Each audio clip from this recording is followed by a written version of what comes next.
As patients, we all love the convenience of portals for messaging our doctors. A quick follow up in the time that we can do it, that's convenient for us, no waiting on hold. They're really great. And most of us doctors like it too. But lately, more and more of those messages are turning into what are essentially full visits in disguise. I'm Dr. Cameo Carter. I'm a board certified pediatrician and mom of three.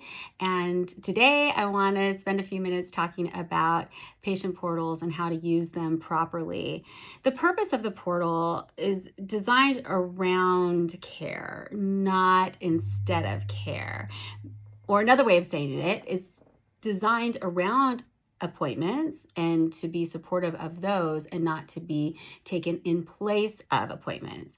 So, great uses of it are to ask if something requires its own appointment, or if there's an upcoming well visit. Is this something that will be addressed during the well visit, or is this something that I should make an additional appointment for?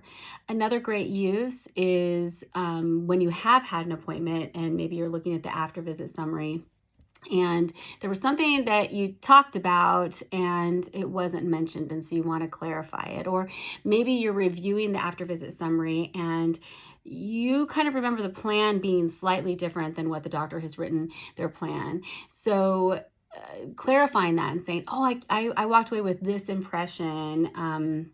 Can we clarify this? Those are great uses of the portal. Also, administrative things, needing forms or paperwork or printouts, and requesting that with the office staff in the portal is a great use. When it becomes a visit, is if it's requiring medical judgment, diagnosis, or treatment. At that point, it crosses into the visit territory. So examples are, can you look at this picture of this rash that I'm uploading and tell me what it is and what to do? Or should I increase this medication dose?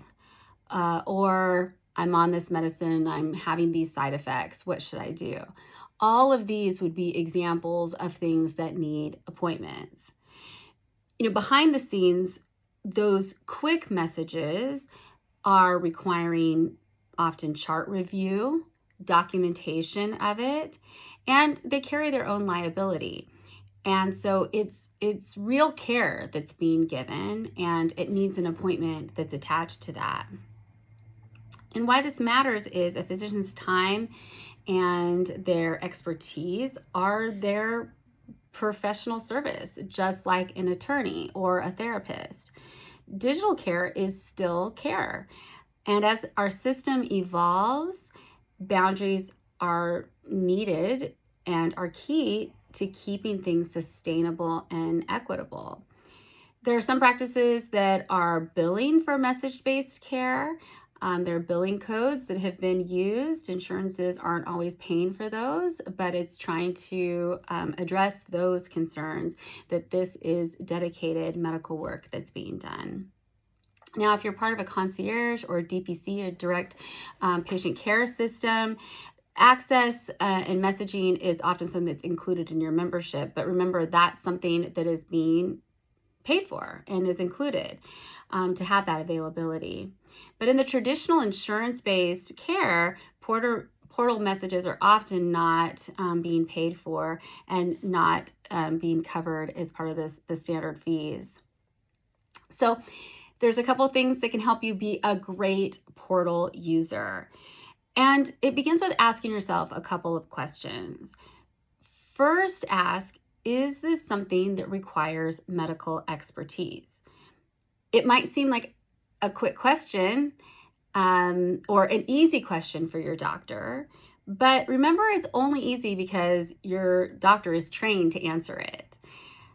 Also, use it as clarifications, not consults. So a great example is, in our visit, I thought you mentioned a vitamin or a supplementation or something, and I didn't see it in the after visit summary. Could you remind me which one you were suggesting?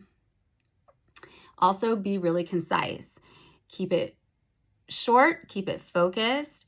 And remember, the portal is already attached to your child's chart, so you don't have to give a lot of extraneous details. Also, separate the messages for your different children. And this is one that I often see, and it's probably easier just to log in under one account, and I get that, but remember, this is a part of medical documentation. So those portal messages are under each patient's chart.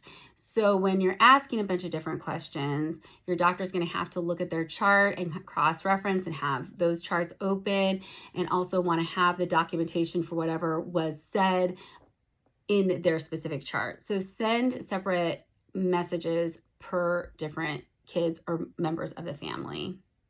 And be respectful of time.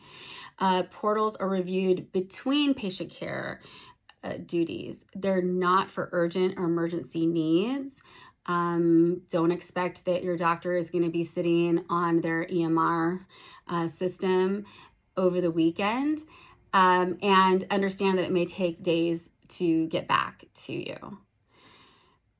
Most offices do have recommendations for what to do for more urgent requests and needs, and so make sure that you're aware of how those things should be directed in your pediatrician's or primary care office. The patient portal is a fantastic tool when used thoughtfully. It helps communication be smooth.